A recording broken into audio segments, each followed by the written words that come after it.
Hello everyone, नमस्ते। आप सभी का स्वागत है बीएपीएस प्रमुख अकेडमी के यूट्यूब चैनल पर।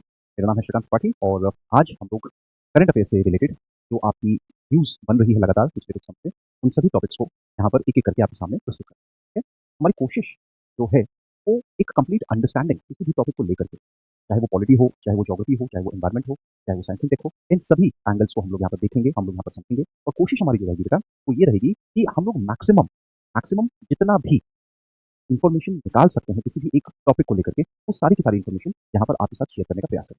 ठीक? तो बिना देरी करते हुए हम लोग शुरुआत करते हैं अपने इस आज के टॉपिक की। हमारा टॉपिक है आज, उस टॉपिक को बहुत आजकल आप देख रहे हैं लगातार सरकार जो है चुनाव आयोग खास तौर से अगर हम लोग बात करें, तो चुनाव आयोग कोशिश कर रहा है कि हमारी जो वोटर लिस्ट है, निर्वाचन सूची है हमारी, उसको जितना ज़्यादा हो सके उतना शुद्ध किया जाए। शुद्ध करने से मेरा मतलब आप समझिए, जब मैं कहता हूँ आपसे कि निर्वाचन सूची जो है हमारी उसको शुद्ध किया जाए, वोटर लिस्ट को हम लोग शुद्ध करें, इसका मतलब ये कि कई जगह ऐसी हैं जहाँ पर हम लोग देख रहे हैं कि जैसे हम लोग बार-बार बात कर रहे हैं, निर्वाचन आयोग किस चीज़ के ऊपर काम कर रहा है? निर्वाचन आयोग बहुत फ़ोकस कर रहा है, बहुत ज़ोर डाल रहा है इस आइडिया के ऊपर कि साहब हमें जो हमारी वोटर लिस्ट है, उसको हमें पूरा का पूरा सही बनाना है, वो बेहतर बनाना है हमें, ठीक है? और बेहतर बनाने से मतलब सबसे पहला जो मसला है, कहीं न कहीं ये बोला जा रहा है कि भाई ये जो एक्सरसाइज़ परफ़ॉर्म की जा रही है, जैसे आजकल आप लोग सुन रहे होंगे एसआईआर, सर जो इंटेंसिव रिविज़न जो चल रहा है वोटर लिस्ट में, अभी हम लोगों ने देखा हाल ही में हमने बिहार इलेक्शंस देखे।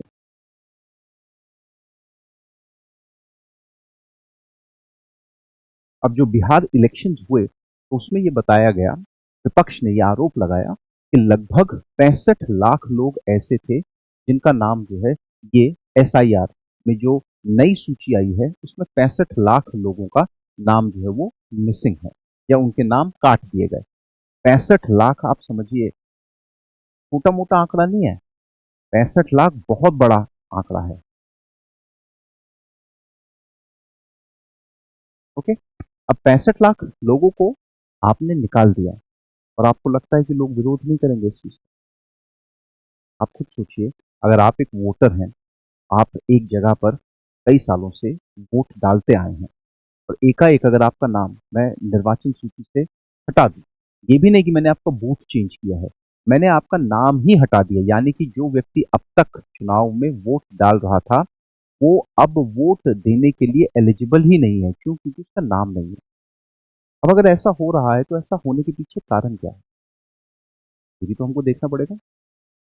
अब कई सारे कारण थे, कई सारे कारणों की अगर हम लोग बात करें तो उनमें से सबसे जो महत्वपूर्ण कारण ये था कि हम लोगों ने देखा कि कई सारे ऐसे लोग थे, जिनके पास 2 या 2 से अधिक ओके, वोटर आईडी कार्ड थे। यानी कि एक ही व्यक्ति है,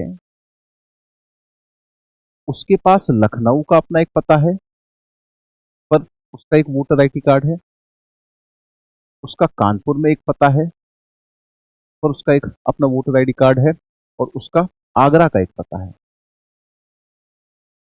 उस पर उसका वोटर आईडी कार्ड है। अब एक आदमी भाई किसी भी चुनावों में हमें वोट डालने का अधिकार केवल एक बार होता है, ओके? किसी भी एक चुनाव। अब आप ये समझिए कि कोई ऐसा व्यक्ति जिसके पास 3-3 या अभी कई सारी न्यूज़ आई कि भाई किसी आदमी के पास 12 वोटर कार्ड निकल रहे हैं। कई सारे नेताओं ने बोला, यहाँ तक कि मैं अपना बता दूँ, मेरा खुद का वोटर आईडी कार्ड 2 जगह का बना हुआ था। हाउएवर हमने उसको पिछली बार ही निरस्त करवाया और जब 2024 में चुनाव थे, तो पुराने वाले को हमने निरस्त करवाया और एक ही का इस्तेमाल होता था। भाई अब 2 घर थे 2 अलग-अलग शहरों में, तो ठीक है उस टाइम पे बना लिया, लेकिन वोटिंग कभी होती नहीं थी। वोट हमारा एक ही जगह पे पड़ता था। तो जो पुराना वाला वोटर आईडी कार्ड था, उसको हमने निरस्त करवाया और अब हमारे पास नया जो वोटर कार्ड आया, वो उससे हमने वोट डाला। अब उसमें भी सीरियल इंटेंसिव रिवीजन ये जो हो रहा है हमारे पास इंटेंसिव रिवीजन, इसके तहत दोबारा से उसको चेक किया जाएगा कि भाई सभी जानकारियाँ सही हैं, क्या ये व्यक्ति सही में एग्ज़िस्ट करता है या नहीं करता। इन सभी चीज़ों को ध्यान में रख कर के सरकार ने बोला, चुनाव आयोग ने इनफैक्ट ये कहा कि साहब हम लोगों को शुरुआत करनी चाहिए इस प्रकार की पहल की। दूसरा बहुत बड़ा कारण जो लोगों के सामने आया, दूसरा कारण जो बोला गया, दूसरे कारण में ये बताया गया कि भाई कई सारे ऐसे लोग जो इलीगल इमिग्रेंट्स हैं, यानी कि वो भारत के निवासी नहीं है, भारत के नागरिक नहीं है, उन्होंने किसी फर्जी तरीके से अपना नाम जो है वो वोटर सूची में जुड़वा लिया है, भारत के नागरिक नहीं है, उनके पास भारत में वोट डालने का अधिकार नहीं है, और फिर भी वो वोट अपना डाल रहे हैं। यानी कि टेक्निकली ये वो लोग हैं जो भारत में रह रहे हैं, भारत के रिसोर्सेस के ऊपर डिपेंडेंट हैं पूरे तरीके से, और साथ ही साथ अब ये सिचुएशन आ गई है कि ये इलीगल इमिग्रेंट्स जो हैं वो भारत में सरकार जो होगी, किसकी सरकार होगी, कौन नेता होगा, कौन रिप्रेजेंटेटिव होगा, उसको ये लोग इलेक्ट कर सकते हैं। अब एक बात समझिए, यहां पर वोट बैंक पॉलिटिक्स का बहुत ज्यादा असर हम लोगों को सामने सामने से दिखाई देता है। मैं क्यों बोल रहा हूँ वोट बैंक पॉलिटिक्स? कि भारत में कई राज्य ऐसे हैं जहां पर जो सत्ता पक्ष है वो जानबूझ करके इन इलीगल इमिग्रेंट्स को इनवाइट कर रहा है। बहुत जल्दी में आप चले जाएंगे, अगर बंगाल, असम, इन सब साइड पे जाएं, तो आप देखेंगे कि भाई साइबर कैफेज के थ्रू आप तुरंत, मतलब सारे के सारे कार्ड, यानी कि जितने एक नागरिक के पास कार्ड्स या आइडेंटिफिकेशन नहीं होंगे, उससे ज्यादा आइडेंटिफिकेशन ये जो भारत का नागरिक नहीं है वो लेकर के, उसके पास राशन कार्ड भी है, उसके पास पैन कार्ड भी है, उसके पास आधार कार्ड भी है, ओके, उसके पास ड्राइविंग लाइसेंस भी है, उसने सब कुछ बनवा लिया और सब कुछ बन गया। ओके, पासपोर्ट छोड़ दीजिए, कई तो ऐसे भी थे महारथी जिन्होंने पासपोर्ट बनवा भी लिया, भारत के पासपोर्ट पे वो विदेश भी घूम करके आ गए। तो इन सबको ध्यान में रखते हुए कहीं ना कहीं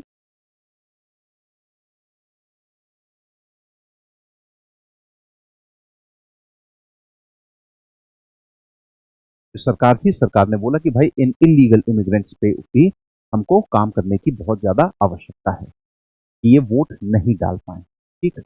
और आप देख रहे होंगे अभी बांग्लादेशी कई सारे नागरिक जो हैं, बांग्लादेश के जो बॉर्डर्स हैं वेस्ट बंगाल वाले हिस्से में, वो वहां पे लाइन लगी पड़ी है। अब सरकार डिटेन कर रही है। कहीं ना कहीं इन लोगों को ये डर लग रहा है कि ये एसआईआर में, अच्छा कंडीशन बहुत सिंपल सी रखी हुई है।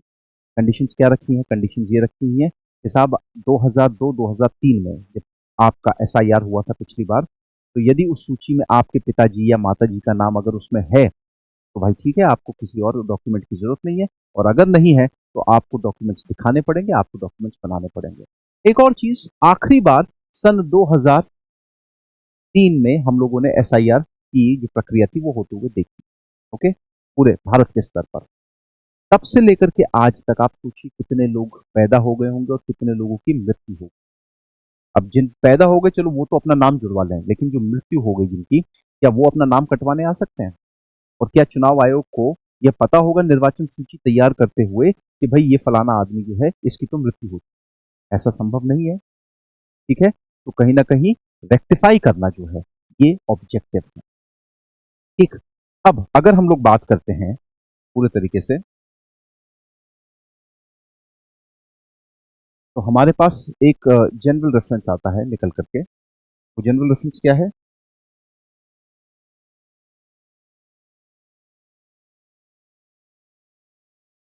ओके, जनरल रेफरेंस हमारे सामने जो निकल करके आ रहा है, वह जनरल रेफरेंस हमारे सामने ये होता है कि भाई आपका,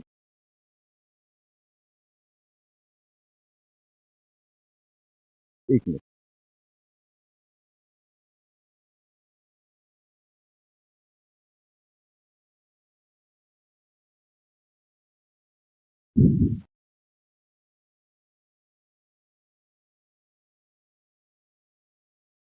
ठीक है। तो यहां पर ये तो पहल हो ही रही है, साथ ही साथ सरकार का एक सिंपल सा कहना है। सरकार ये कह रही है भाई आपसे कि भारत ऐसा देश है जहां पर हर साल आपको कम से कम तीन से चार चुनाव होते हुए दिखाई दे जाएंगे। ये 2025 इकलौता ऐसा साल है, और हर साइकिल में आप इसको देखेंगे, 5 साल का अगर सरकार चल रही है, तो जैसे 2020 है, तो 2020 में भी केवल दो राज्यों में चुनाव हम लोगों ने होते हुए देखा। पहला था दिल्ली, जिसको हम लोगों ने फरवरी में होते हुए देखा, और दूसरा था बिहार, जिसको हम लोगों ने पिछली बार 2020 में होते। इस बार भी अगर हम लोग बात करते हैं 2025, 5 साल हो गए, दिल्ली में चुनाव हम लोगों ने देखा फरवरी के महीने में, और बिहार में हम लोगों ने चुनाव देखा नवंबर के महीने। इसके अलावा आप कोई भी वर्ष उठा करके देख लीजिए, कोई भी वर्ष, ओके, आपको हर साल कम से कम 4 से 5 चुनाव होते हुए जरूर से जरूर दिखाई देंगे। जैसे अगर हम लोग आने वाले वर्ष की बात करें, तो अगले साल की 2026 की, तो 2026 में हम लोग ये देख सकते हैं कि भाई 2026 में हमारे पास जो रेफरेंस निकल करके आ रहा है वह ये है कि आपके पास असम, वेस्ट बंगाल, वेस्ट बंगाल के बाद अगर हम लोग बात करें तो केरला, केरला के बाद अगर हम लोग बात करें तो तमिलनाडु। ये चार बड़े स्टेट्स हैं जहां पे चुनाव हो रहे हैं। उसके बाद अगर हम लोग 2027 की बात करें, 2027 में हम लोगों को उत्तर प्रदेश सबसे पहले, उत्तराखंड दूसरे नंबर पर, तीसरे नंबर पर पंजाब, ये हम लोगों को चुनाव, बड़े स्टेट्स की अगर मैं बात करूं, यहाँ पे हमको चुनाव दिखाई देगा। उसी में ही 2027 की ही अगर हम लोग बात करें तो आपको उसी वर्ष आपको गुजरात का चुनाव भी होते हुए दिखाई देगा। 2028 की अगर हम लोग बात करें, पहले हम लोगों के सामने आएंगे कर्नाटका के चुनाव। कर्नाटका के चुनाव के बाद 2028 में हमारे पास तीन बड़े चुनाव, तीन बड़े राज्य और, पहला आपका हो गया मध्य प्रदेश, दूसरा आपका हो गया छत्तीसगढ़, तीसरा हो गया आपका राजस्थान। और फिर 2029 में हमारे पास जो लोकसभा, जो जनरल इलेक्शन है, वो तो होने ही होने हैं। सरकार का कहना यह है कि भाई ये सब कुछ करने कराने में सरकार के बहुत सारे जो रिसोर्सेस हैं, जो संसाधन हैं, उनकी क्षति होती है। और सरकार का मानना यह है कि हमें कुछ ऐसा इनिशिएटिव लेना चाहिए जिससे कि हम लोग एक बार में ही चुनाव कराएं। और ऐसा नहीं है कि भारत में ये होता नहीं था। भारत में शुरुआत में अगर हम लोग बात करें तो ऐसा ही प्रक्रिया हमारे पास चला करती थी पूरी की पूरी। मगर बाद में भारत में जो राजनीतिक गठजोड़ है, उसके चलते कई सारी सरकारें गिराई गई, कई सारी सरकारें नई बनी, कई लोगों ने अपनी खुद की पॉलिटिकल पार्टीज बनाई, और उसके चलते अलग अलग अलग अलग हमारे पास चुनावों का रेफरेंस हो गया। ठीक है, तो उसी को ही ध्यान में रखते हुए सरकार एक प्रपोजल लेकर के आई आपके सामने, जिसको सरकार ने बोला वन नेशन वन इलेक्शन, एक राष्ट्र एक चुनाव। ओके, उसको हम लोग यहाँ पर देखते हैं, यहाँ पर हम लोग समझते हैं कि वो one nation one election actually में है क्या, वो एक्चुअली में बनता कैसे है। ठीक है, तो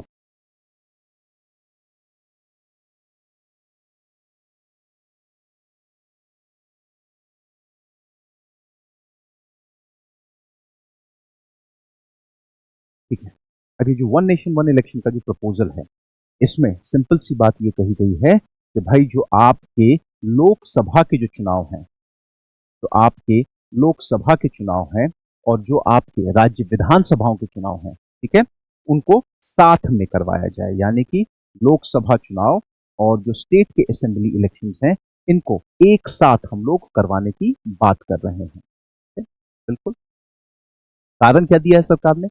सरकार ने ये बोला है कि भाई जो भी, देखिए, जब चुनाव होते हैं तो सबसे पहला बर्डन किसके ऊपर आता है? चुनाव आयोग के ऊपर, इलेक्शन कमीशन।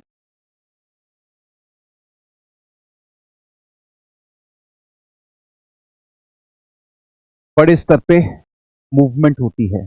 ओके, रिसोर्सेज जो भी हैं, इलेक्ट्रॉनिक वोटिंग मशीन से लेकर के सारी चीजें। इसके अलावा जब चुनाव करवाए जाते हैं तो चुनाव करवाने के लिए आपको एक अच्छी खासी तादाद में, एक अच्छी खासी वर्कफोर्स चाहिए। अब यहाँ पर मोस्टली बैंक में काम करने वाले एम्प्लॉयज आपके, अन्य कर्मचारी, स्कूलों में काम करने वाले, ठीक है, वो, उनकी आपको जरूरत होती है। तो पीपल। इसके अलावा जो सबसे बड़ी चीज है, चुनावों में किसी भी तरीके की धांधली ना हो, चुनाव सुचारू रूप से हो जाए, किसी भी लूटपाट के, किसी भी तोड़ फोड़ के, उसके लिए आपको जो हमारे सिक्योरिटी पर्सनल्स हैं, सीआरपीएफ की जो टीमें हैं, पुलिस, अतिरिक्त स्तर पर, ओके, तो extra security,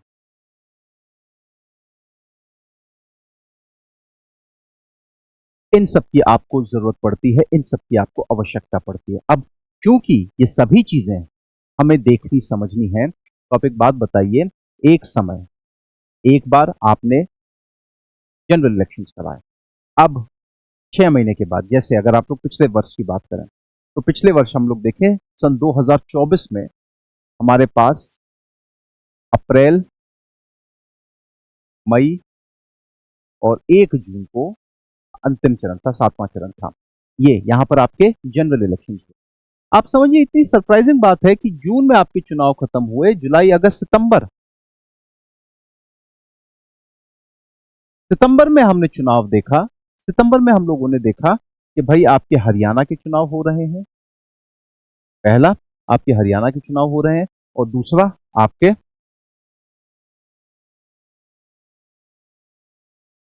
Jammu and Kashmir के चुनाव हो रहे हैं।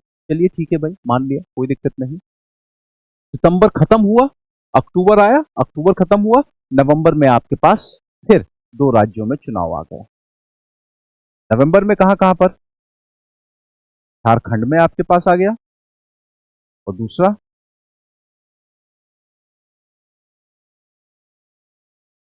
महाराष्ट्र में आ गया। अब एक बात बताइए कि भाई 3 महीने, और यहां पर बमुश्किल बमुश्किल 5 महीने, मतलब 3 महीने के बाद चुनाव हो रहा है, 5 महीने के बाद चुनाव हो रहा है। अब अगर यही चुनाव साथ में कंडक्ट करवा लिया जाता तो क्या कोई दिक्कत होती? उल्टा आप ये समझिए कि कितने रिसोर्सेस सरकार के बचते हैं। और सबसे बड़ी बात, जब कभी भी अधिसूचना जारी होती है चुनावों की, तो जैसे ही अधिसूचना जारी हुई, वैसे ही किसी भी प्रकार का जो डेवलपमेंटल काम है उसके ऊपर पूरी तरीके से रोक लग जाती है। अब अधिसूचना ये देखा गया है कि मोस्टली आपकी जो है वो 30 से 45 दिन के बीच में, उस दौरान पे आपकी अधिसूचना आती है और उसके बाद आपका चुनाव होता है। तो उस टाइम पे किसी भी तरीके का डेवलपमेंट काम नहीं हो सकता। मान लीजिए यदि सरकार नई आती है, सरकार, अब नई सरकार आएगी तो नई मंत्री आएंगे आपके, अब नई मंत्री आएंगे तो ठीक है, वो भी पोर्टफोलियो बटेगा, अपनी प्रायोरिटी होंगी, उनके अपने प्रोमिसेस होंगे, उनके अपने ड्रीम्स प्रोजेक्ट होंगे, उसके आधार पर सारा का सारा काम किया जाएगा। और अगर वही सरकार चुन करके दोबारा से आती है तो कोई जरूरी तो है नहीं कि भाई वही व्यक्ति जो पिछली बार मंत्री था उसको सेम पोर्टफोलियो मिल जाए। तो इन सब में कम से कम आप ये समझिए 3 से 4 महीने वेस्ट होते हैं। यानी कि वो डेवलपमेंट वर्क जिसको हम लोग होता हुआ देख सकते थे, पहले आप समझिए, पहले आपके जनरल इलेक्शंस के लिए अधिसूचना जारी हुई, तो पूरे के पूरे इलेक्शन के टाइम पर कोई काम नहीं हुआ होगा, और 1 महीने पहले जब अधिसूचना जारी हो गई तो 4 महीने किसी तरीके का कोई डेवलपमेंटल काम कहीं पर भी नहीं हो सकता है। फिर जैसे वो चुनाव खत्म हुए, 2 महीने के बाद आपके हरियाणा और जेएनके में आ गए, यानी कि फिर से आपकी अधिसूचना जारी हो गई, फिर से 1.5-2 महीना आपका इसी में लग गया। तो समझिए 1 साल में कम से कम 5 से 6 महीने ऐसे थे जहां पे सरकार ने किसी भी तरीके का कोई डेवलपमेंट कार्य किया ही नहीं। और जब कोई कार्य ही नहीं हुआ, भाई सरकार का काम क्या है? लोगों के लिए काम करना। चुनाव लड़ना भी उनकी एक रिस्पॉन्सिबिलिटी है, बट प्राइमरली जो भी सरकार चुनी जा रही है उसका ऑब्जेक्टिव क्या है? उसका ऑब्जेक्टिव सिर्फ और सिर्फ ये है कि हमें जनता के लिए काम करना है। तो कहीं ना कहीं कॉस्ट रिडक्शन वो तो एक एंगल है ही, इस एंगल के अलावा एक और एंगल जिस पे हम लोग बात कर रहे हैं वो है आपका कि भाई डेवलपमेंट के ऊपर किसी भी तरीके की कोई हानि ना हो। ओके, किसी भी तरीके का कोई मसला ना निकल करके आए आपके पास। अब वही बोल रहा है potential benefits, one nation one election के पोटेंशियल बेनिफिट्स क्या क्या है? नंबर 1, पहला, पॉलिटिकल स्टेबिलिटी। ओके, यहां पे बोला जा रहा है कि भाई fewer election allow government to focus on long term policy implementation. वही बात जो मैंने आपसे बताई कि भाई कम चुनाव होंगे, ओके, और एक ही समय पे यदि सारे चुनाव हो जाएंगे तो सरकार के पास ज्यादा समय होगा कि वो जन कल्याण के ऊपर ध्यान दे सके। ओके, जन कल्याण जो कि बहुत बड़ी, सबसे बड़ी प्रायोरिटी किसी भी सरकार की हमेशा सिर्फ जन कल्याण ही होती है। दूसरी अगर हम लोग बात करें, governance efficiency. Reduce election cycles could lead to smoother and more efficient governance. बिल्कुल, जब साल में आपका, मान लेते हैं भाई हर साल तो चुनाव होंगे नहीं, एक बार आपने चुनाव कराया, अब 5 साल सरकार के पास सिर्फ काम करने का समय है। अब सरकार को किसी भी तरीके के और वादों पर या किसी जगह पर चुनाव लड़ना है, उसके डायरेक्शन में काम करने की जरूरत नहीं है। सरकार का पूरा फोकस अब अगले 5 साल तक किस चीज के ऊपर होगा? जन कल्याण के ऊपर। तो ये सबसे बड़ा इसका बेनिफिट है जो हम लोग अपने सामने देख रहे हैं। ठीक है, अब भाई कोई चीज है, आइडिया तो बहुत शानदार है, कोई दिक्कत नहीं है, आइडिया तो बहुत बेहतरीन है, मगर समस्या यह है कि भाई हर एक आइडिया के साथ कई सारी कंसर्न्स भी हमारे पास निकल करके आते हैं। और कंसर्न्स की अगर हम लोग बात करते हैं तो जो सबसे बड़ा कंसर्न हमारे पास निकल करके आ रहा है, सबसे बड़ा कंसर्न क्या है? भाई हमारा फेडरलिज्म, जो फेडरल स्ट्रक्चर है हमारा, देखिए, ऑल दो हम लोग बार बार बोलते हैं कि भारत एक फेडरल कंट्री नहीं है, भारत एक क्वासी फेडरल कंट्री है। हम लोग अमेरिका की तरह नहीं है कि भाई 50 स्टेट हैं, 50 स्टेट की अपनी अपनी अलग, कई सारे स्टेट्स ऐसे जिनका कॉन्स्टिट्यूशन, संविधान ही अलग। कोई चीज जो यहाँ लीगल है वो दूसरे स्टेट में इलीगल हो सकती है। ठीक है, तो फेडरलिज्म इफेक्ट हो रहा है। कैसे? बोला ये जा रहा है कि भाई ऐसे समय पे, जैसे देखें, concerns that simultaneous elections could undermine the federal structure of governance. इसके पीछे बात ये बोली जा रही है कि भाई केंद्र सरकार, जो सरकार केंद्र में है, उसके पास ज्यादा अथॉरिटी है, ज्यादा पावर है, ज्यादा पैसा है। सरकार चुनावों को इन्फ्लुएंस कर सकती है। और एक बात आप और समझिए, देश का इलेक्शन और राज्य का इलेक्शन, देश के इलेक्शन का मसला अलग होता है। जैसे देश के इलेक्शन की अगर हम लोग बात करें, मैं आपको एक बहुत शानदार उदाहरण देता हूं आपको इसमें। ओके, बड़ा है, मतलब तगड़ी केस स्टडी बन सकती है यार ये चीज। आपसे कोई अगर ये कहे कि आप दिल्ली को देखिए, पिछले 2014 से दिल्ली में हम लोगों ने देखा कि साहब 2014 में, ओके, केंद्रीय स्तर पर एनडीए गठबंधन जो है वो चुनाव जीत करके आया। दिल्ली की अगर हम लोग बात करें तो दिल्ली में 7 आपकी लोकसभा की सीटें हैं,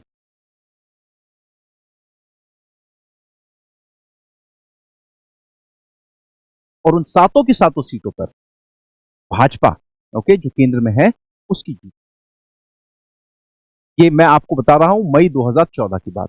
8 महीने बाद, यानी कि आपके सॉरी 7 महीने बाद, फरवरी में आपके, जनवरी फरवरी में, ओके, 7-8 महीने बाद आपके जनवरी फरवरी में दिल्ली में विधानसभा चुनाव। वहां पर आम आदमी पार्टी की सरकार चुन करके आती है 70 में से 67 सीटें। तो ये दिमाग में आ सकता है कि अच्छा, हो सकता है कि शायद यार लोग जो है वो सरकार के काम से खुश नहीं है, केंद्र सरकार के काम से खुश नहीं है, तो इसलिए उन्होंने आम आदमी पार्टी को इतना तगड़ा जन समर्थन दिया है। फिर आया 2019। 2019 में फिर चुनाव हुए। दिल्ली की सातों जो लोकसभा की सीट थी, सातों की सातों पर क्लीन स्वीप हो गया भारतीय जनता पार्टी का। अगले साल फिर से जनवरी फरवरी में चुनाव हुए दिल्ली में विधानसभा के। इस बार फिर आम आदमी पार्टी जीत गई। हालांकि पिछली बार उनकी 67 सीटें आई थी, इस बार उनकी सिर्फ 62 सीटें आई। बट 62 भी आउट ऑफ 70, लगभग 90%, कम नहीं है, बहुत तगड़ा है। फिर 2024 आया। 2024 में सरकार सातों सीटें जीत गई। लेकिन इस बार थोड़ा सा परिवर्तन आया। वो सरकार को लेकर के लोगों में नाखुशी हो सकती है, ओके, एंटी इनकम्बेंसी हो सकती है, अलग अलग फैक्टर हैं। बट मेरा मूल तौर पे जो कहने का मतलब है वो ये कि भाई देश के मुद्दे अलग होते हैं। जैसे राष्ट्रीय सुरक्षा, किस तरीके से अंतर्राष्ट्रीय पटल पर भारत की छवि बनाई जा रही है, वो बहुत बड़ा फैक्टर होता है।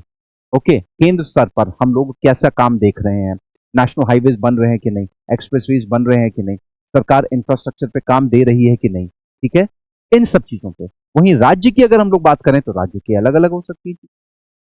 जैसे राज्य के स्तर की अगर हम लोग बात करें तो हम लोग देखते हैं, नंबर एक चीज आपके पास बिजली, पानी, ये सारे के सारे एंगल्स, तो मसले अलग अलग हैं। तो कहा यह जा रहा है कि अगर ये चुनाव साथ में हो गए तो लोग कंफ्यूज हो जाएंगे कि भाई किस आधार पर वोट डाला जाए। और हो सकता है कि भाई जो देश का, मतलब जो कंट्री लेवल पर लोकसभा का जो मुद्दा है, शायद उसी को ही ध्यान में रख करके लोग विधानसभा का भी वोट डाल दें। बट ये राज जो राजनेता हैं, आपकी जो पॉलिटिकल पार्टीज हैं, ये उनकी बहुत गलत सोच है। आम आदमी को आप पागल मत समझिए। आम आदमी बहुत होशियार है, उसको पता है कि उसे क्या करना है। ठीक है, तो फेडरल स्ट्रक्चर पे उन्होंने कहा कि साहब इंडिपेंडेंस है हमारी अपनी खुद की। लेकिन मुझे नहीं लगता कि ये बहुत वैलिड पॉइंट है। बाकी सबके अपने अपने सोच हो सकते हैं बेटा। दूसरा, democratic accountability. fears that reduced election frequency might diminish government's accountability to local issues। अब लोकल इश्यूज की बात, जैसे देखिए बिहार में अभी हम लोगों ने देखा, सरकार में चुनाव होने थे, चुनाव से कुछ समय पहले ही सरकार ने एक फंड जारी किया 30,000 रुपए का, और वो लोगों के खाते में पैसे पहुंचना। उसी तरीके से अगर हम लोग दिल्ली की बात करते हैं, या अगर हम लोग मध्य प्रदेश की बात करते हैं, मध्य प्रदेश में चुनाव था दिसंबर में, और मेरे ख्याल से शायद जुलाई अगस्त के महीने में वहां पे जो सरकार थी उन्होंने लाडली बहना योजना स्टार्ट किया, और लड़कियों के खातों में पैसे आना शुरू हुए। उसी हिसाब से महाराष्ट्र की अगर पिछले साल बात करें तो वहां पर एक और स्कीम सेम लाडली बहन की तर्ज पर, ओके, एक स्कीम लेकर के आए जहां पे महिलाओं के खाते में पैसे आना शुरू हुए। बोला यह जा रहा है कि भाई जो आपके राष्ट्रीय मुद्दे हैं और जो आपके क्षेत्रीय मुद्दे हैं, उनके बीच में फर्क हो जाएगा। सरकार बार बार जब चुनाव होता है तो सरकार बार बार अपने आप को तैयार करती है, लगातार सरकार काम करती रहती है कि हमें बेहतरी करनी है, हमें बेहतर बनाना है चीजों को। बोला यह जा रहा है कि यदि वन नेशन वन इलेक्शन हुआ तो सरकार की अकाउंटेबिलिटी एक चुनाव की होगी, उसके बाद 5 साल बाद देखा जाएगा, सरकार की अकाउंटेबिलिटी खत्म हो जाएगी। ओके, अब ये एक मसला है, बिल्कुल इस पे आप गौर कर सकते हैं कि हाँ भाई, जो मुद्दा हर एक चुनाव में उठे, विधानसभा चुनावों में, ओके, तो वो सरकार के लिए प्रायोरिटी होती है, जन कल्याण पे ज्यादा फोकस होता है। लेकिन अगर एक ही बार सारे चुनाव हो जाएंगे तो अगले 5 साल सरकार का जो ध्यान है वो किसी चीज पर ज्यादा या किसी चीज पर कम हो सकता है। तो ये जेन्युइन पॉइंट है एकदम।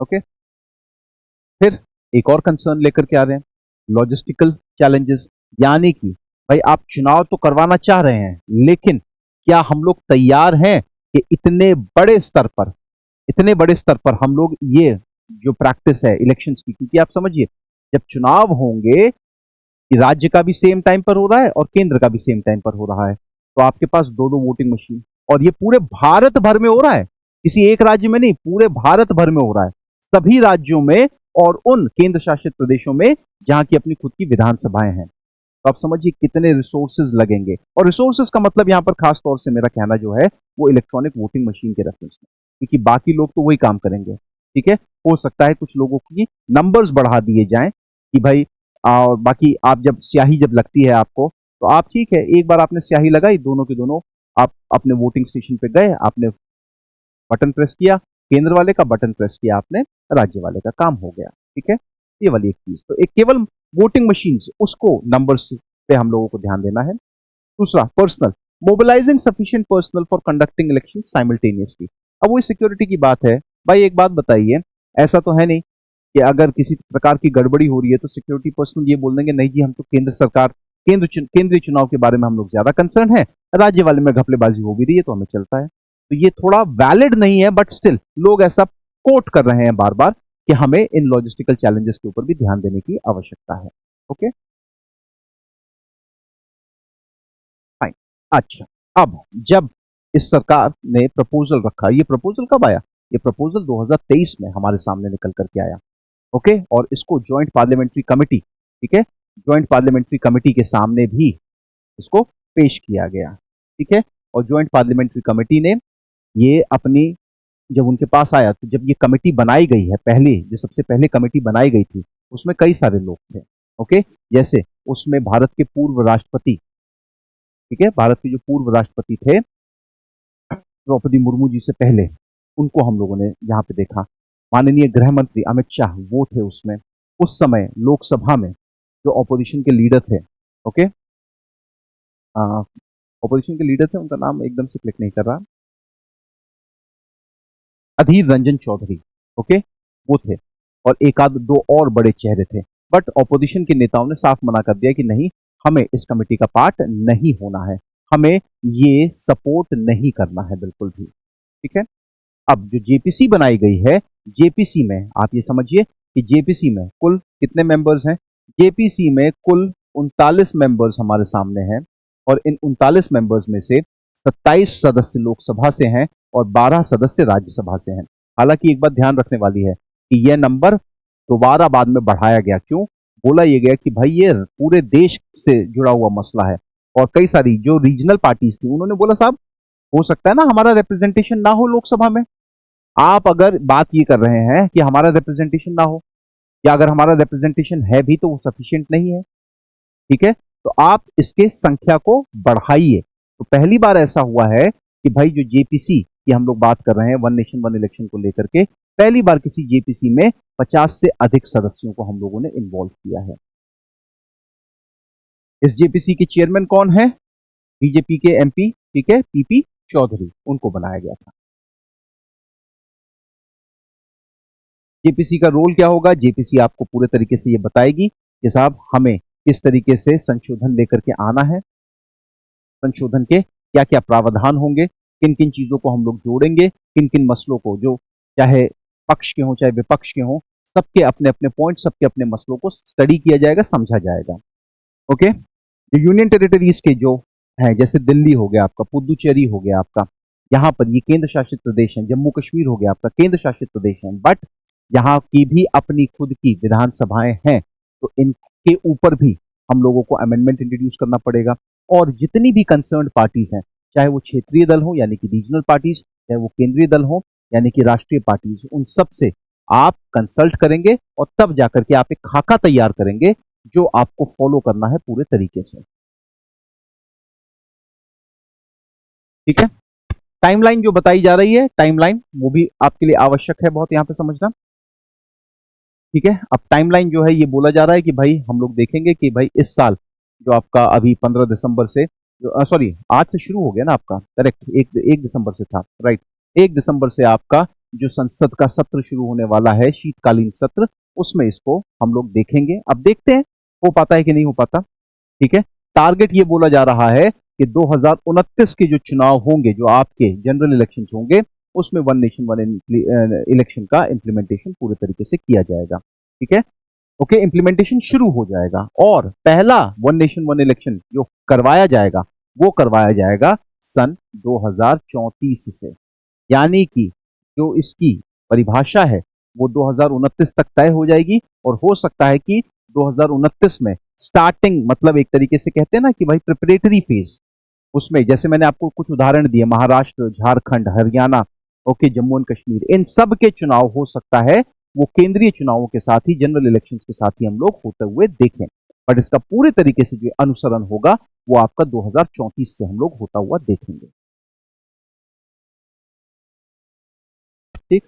अंत में बोला, ये समझने की बात यह है कि भाई ये एक बहुत ही कॉम्प्लेक्स इनिशिएटिव है, आसान नहीं होगा हमारे लिए। और ऐसा नहीं है कि हमने पहले नहीं किया, बिल्कुल। जब भारत में पहली बार चुनाव हुए तो हम लोगों ने सन 1951 से हम लोगों ने देखा कि भाई भारत में पहले भी वन नेशन वन इलेक्शन होता था। मगर एक बात ध्यान रखने वाली बात है, उस समय भारत की आबादी आज की तुलना में लगभग लगभग 4 गुना कम थी। आज की डेट में 140 करोड़ लोग हैं, जिसमें से लगभग 90 करोड़ आपके पास मतदाता हैं। मैं पिछले चुनाव सूची के रेफरेंस में बता रहा हूं, लगभग 90 करोड़ मतदाता हैं। तो 90 करोड़ मतदाताओं को इंक्लूड करना पूरे के पूरे चुनावी प्रक्रिया में, ये एक बहुत बड़ा चैलेंज होने वाला है। मगर अगर आप मेरी राय माने, अगर आप मेरा ओपिनियन माने, तो मैं ये कहूंगा कि वन नेशन वन इलेक्शन एक बहुत ही अच्छा इनिशिएटिव है, जहां हमारे रिसोर्सेज बचेंगे, नंबर एक, और नंबर दो, सरकार को पूरा टाइम मिलेगा ताकि वो जन कल्याण के ऊपर अच्छे तरीके से ध्यान दे सके, अच्छे तरीके से फोकस कर सके। ठीक है। तो ये था बेटा आप सभी के साथ वन नेशन वन इलेक्शन को लेकर के एक जनरल आइडिया जो हम लोगों ने यहाँ पे आपके साथ डिस्कस किया। आई होप आप सभी को ये वीडियो बहुत पसंद आया होगा। Thank you.